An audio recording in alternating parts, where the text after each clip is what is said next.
The night fog rolled thick across the back roads of Virginia, turning the two-lane highway into a ghostly tunnel. Sarah kept her hands tight on the steering wheel, her old Honda humming beneath her.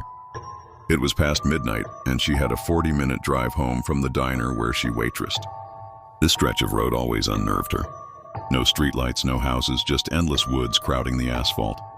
Locals told stories, whispers in the diner booths about things that walked at night. One name came up again and again, the Lantern Man. She'd laughed it off when she first heard it. A backwoods legend, like hook-handed killers or Bloody Mary. People claimed he was a ghost of a miner, or a murdered farmer, or worse, something that had never been human at all. He carried a lantern that glowed through the fog, luring travelers to follow. And those who did were never seen again. Sarah didn't believe in any of it until that night. Through the veil of fog, her headlights picked up a shape. A man, tall and lean, standing by the roadside. He wore a broad-brimmed hat, shadowing his face.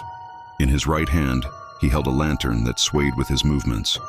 The light was strange, not yellow like fire, not white like LED, but a pulsing orange glow that seemed alive.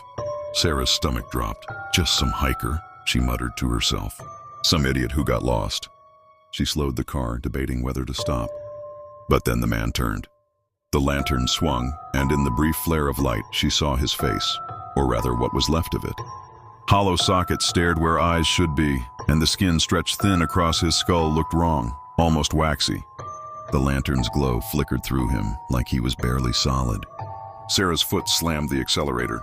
The car lurched forward, but the engine sputtered, choked, and died. Dead silence. The headlights flickered out. No, she whispered, twisting the key. Nothing. The Honda sat useless in the fog. She locked the doors and grabbed her phone, but the screen stayed black. No charge, though she'd plugged it in at the diner. The glow of the lantern grew closer. She could hear his boots crunching gravel as he walked into the middle of the road, directly in front of her stalled car. Sarah pressed herself against the seat, trembling. Please, just go. The Lantern Man raised the lantern high. The light flared until it filled the entire car. She shielded her eyes, but through her fingers she saw the impossible. Faces, dozens of them, swirling inside the glow. Men, women, children, all screaming silently, their mouths open in eternal terror. Sarah screamed with them. The lantern burst like a flare. When the light receded, the road was empty. The fog swallowed the night, and the Honda sat abandoned with the driver's door hanging open.